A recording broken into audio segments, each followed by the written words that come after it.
Assalamualaikum warahmatullahi wabarakatuh. Kita lanjutkan materi kita dari yang minggu lalu. Nah, di sini sudah ada rangkaian alat uji larutan elektrolit dan non-elektrolit, ya. Nah, di sini ada rangkaian alatnya seperti yang sudah dijelaskan sebelumnya. Rangkaian alat ini menggunakan konsep sel elektrolisis, di mana pada rangkaian ini terdapat elektroda, ya, ada elektroda positif, lalu ada elektroda negatif. Kalau pada sel elektrolisis, elektroda positif itu disebut sebagai anoda, dan untuk elektroda negatif itu disebut sebagai katoda. Nah, jadi nanti kedua katoda ini bakal dihubungkan dengan kabel, ya kan?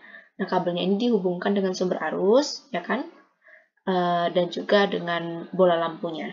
Nah, jadi seperti yang sudah adik-adik lihat dari video pengamatan praktikum sebelumnya, ya kan, ada beberapa macam larutan yang diuji ke elektrolit ininya, daya elektrolitnya apakah dia elektrolit atau non elektrolit gitu ya.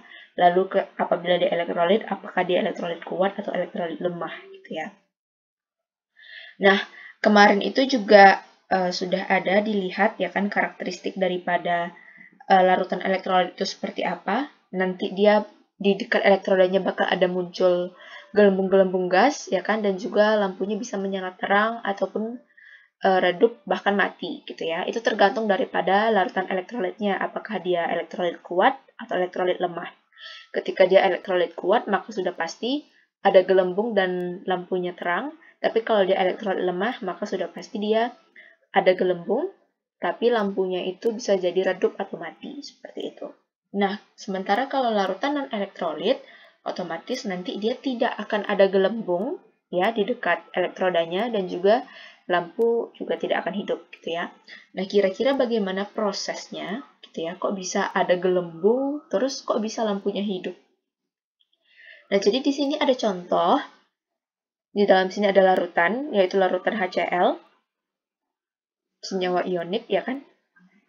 Nah, apabila zat terlarutnya itu dia terionisasi secara sempurna ya. Nah, jadi di dalam sini ada ion H+ dan juga ada ion Cl-. Nanti ketika ion Cl- ini melepaskan elektronnya ke anoda, ya kan? Maka otomatis nanti muatannya akan menjadi netral, ya kan? Setelah muatannya netral, maka dia akan berubah menjadi gas. Seperti itu. Makanya dia bisa jadi ada gelembung-gelembung di sini ya, karena tadi si ion negatifnya ya kan, elektron negatif si elektron itu dikasih ke anoda ya kan, elektron yang dimiliki oleh ion ini dikasih ke anoda sehingga si ionnya menjadi netral dan dia pun berubah menjadi gas. Nanti elektronnya itu yang sudah ditangkap sama si anoda ya kan, bakal dialirkan, lalu dia bakal masuk ke sumber arus atau baterai di sini ya. Baterai ini fungsinya adalah dia untuk memancing elektron yang ada di dalam sini.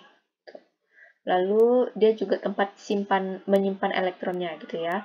Dan nanti elektronnya itu yang sudah didapati tadi bakal disalurkan kan, sehingga lampu bisa hidup.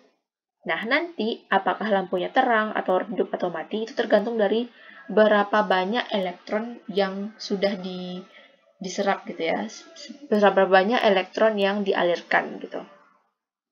Nah, setelah itu nanti elektronnya bakal dialirin lagi ya kan, balik ke elektroda negatif. Nah, di elektroda negatif ini nanti dia elektron itu bakal diambil sama ion-ion muatan positif ini ya kan, kalau di sini ion H+. Nah, ketika ion H+ ini mengambil elektron di sini, maka nanti kan dia kan jadinya netral tuh. Nah, makanya nanti dia bakal berubah juga jadi gas. Nah, kayak hidrogen ini, gas hidrogen itu kan dia kan molekul H2 ya. Berarti ada dua buah ion H+ yang akan mengambil dua buah elektron daripada katoda. Ya kan, 2+ ditambah 2- berarti jadinya 0 kan? Hingga dia menjadi netral, sehingga dia berubah menjadi gas hidrogen. Seperti itu. Makanya, kalau di larutan elektrolit, itu sudah pasti bakal terjadi ada gelembung-gelembung gitu ya, karena si elektronnya ya kan, elektron sama protonnya ya kan, muatan negatif sama muatan positifnya pasti bakal bereaksi gitu ya. Ketika si Cl- melepaskan muatannya, ya kan, dia menjadi 0, otomatis itu namanya dia adalah teroksidasi, gitu ya. Nah, ketika yang tadinya dia ini positif, ya kan, muatannya ada positif 1, terus tiba-tiba jadi 0. Nah, itu namanya adalah reaksi reduksi. Oke, setelah itu mari kita masuk ke materi kita di minggu ini. Materi kita minggu ini adalah sifat larutan elektrolit dan non-elektrolit. Nah, seperti yang kita ketahui, larutan itu dia ada yang bersifat elektrolit dan non-elektrolit ya, jika kita lihat dari zat terlarutnya. Nah, untuk larutan elektrolit, itu ada elektrolit kuat dan ada elektrolit lemah. Nah, bisa dilihat di sini ada contoh-contohnya ya. Gambar A ini adalah gambar bentuk molekul daripada larutan metanol. Metanol ya. Gambar A ini metanol. Kalau gambar B itu adalah MgCl2, magnesium klorida, magnesium chloride. Lalu gambar C ini adalah asam cuka, CH3COOH. Ya. Nah, ini bisa kita lihat ya, ini lampunya mati, ini lampunya terang, ini lampunya redup. Nah, kok bisa gitu? Ya, seperti yang tadi sudah kita ketahui ya, kalau lampunya mati, itu kan, lampunya mati, bisa jadi dia itu tadi elektrolit tapi dia ini ya, tapi dia lemah, atau bisa jadi dia non-elektrolit. Nah, tapi kalau misalnya kita lihat nih, ke bentuk molekulnya yang ada di sini. Bentuk zat terlarutnya ya, ke bentuk zat terlarutnya. Zat terlarutnya di sini adalah dalam bentuk molekul, bukan dalam bentuk ion-ion. Ya, sehingga udah pasti nggak ada elektron di sini, nggak ada elektron yang bisa bergerak bebas untuk mengalirkan listrik gitu ya. Maka otomatis yang A ini bisa kita katakan sebagai larutan non-elektrolit. Gitu ya. Nah, kalau larutan B ini coba kita lihat, lampunya menyala terang. Terus kita lihat ini bentuk zat terlarutnya. Oh, di sini ada ion-ion positif dan ada ion-ion negatif, gitu ya. Nah, ketika di sini ada ion-ion positif, lalu ada ion-ion negatif, ya kan? Dan dia lampunya menyala terang, otomatis dia elektrolit kuat, ya. Dan sementara kalau kita lihat di sini, lampunya redup. Kok bisa ya redup lampunya, gitu ya? Berarti kan tadi elektronnya dikit ya, kalau lampunya redup, gitu. Nah, kita lihat di sini, apa yang menyebabkan elektronnya sedikit? Oh, karena di senyawa CH3COOH ini dia tidak terionisasi secara sempurna, dia terionisasi sebagian. Bisa kita lihat di sini, ion positifnya di sini ada ion positif ya kan, zat terlarutnya ada ion positif, ada ion negatif, lalu juga masih ada yang dalam bentuk molekul lengkap, molekul CH3COOH yang lengkap gitu ya.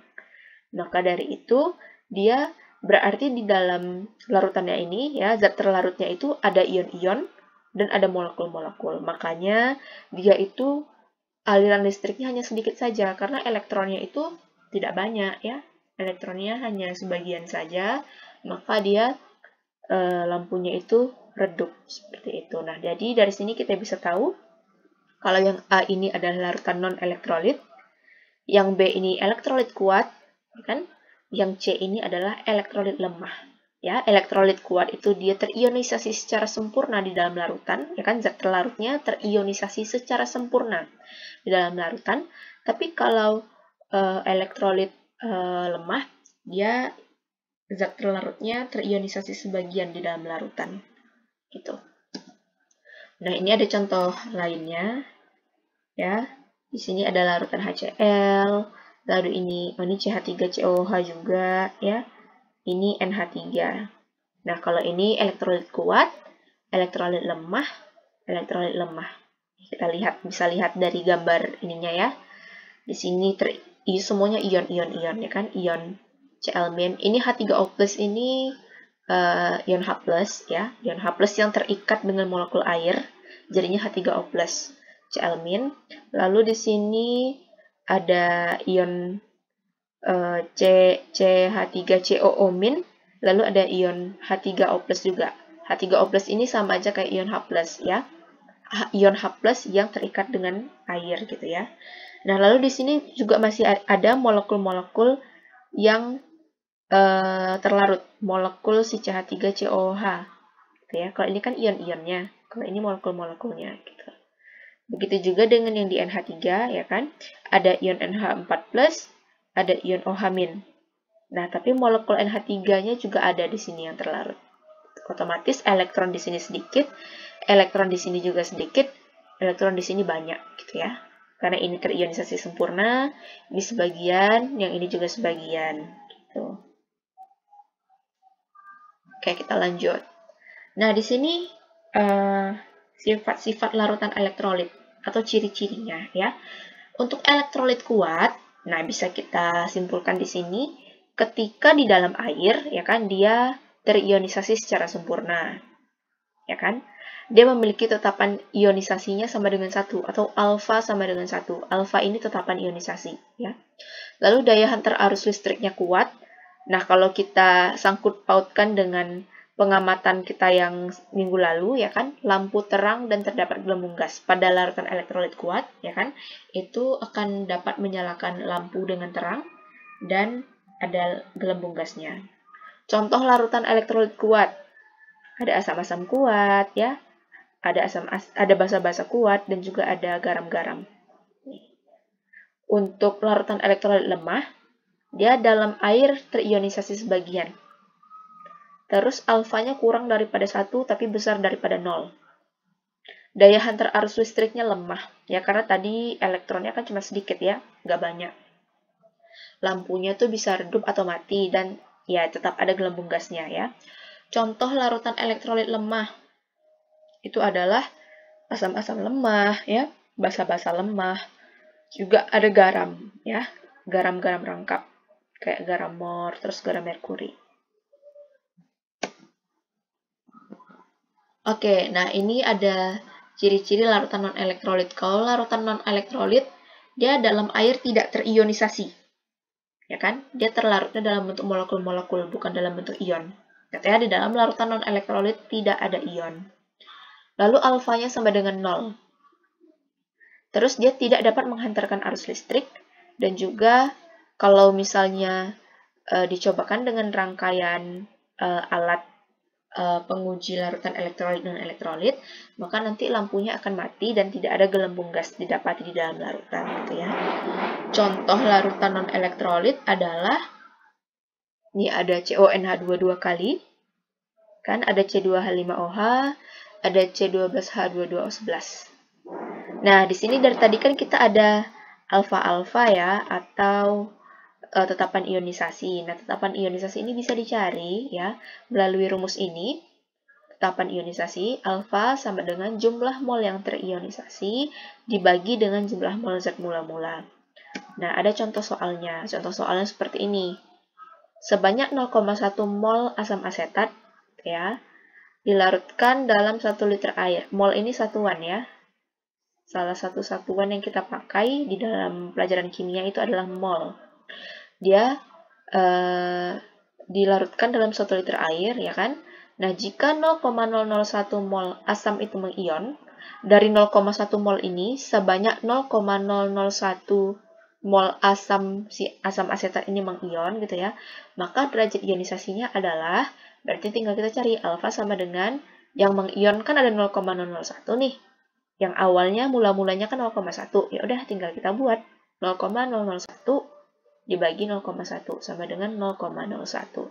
Nah, tadi aturannya kalau misalnya kuat, kalau misalnya dia elektrolit kuat, kan dia sama dengan 1, ya kan?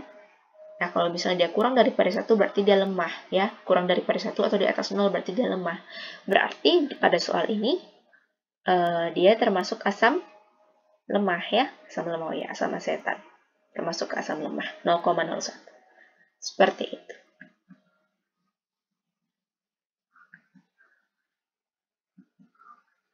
Oke. Segitu dulu penjelasan kita pada materi minggu ini. Terima kasih. Assalamualaikum warahmatullahi wabarakatuh.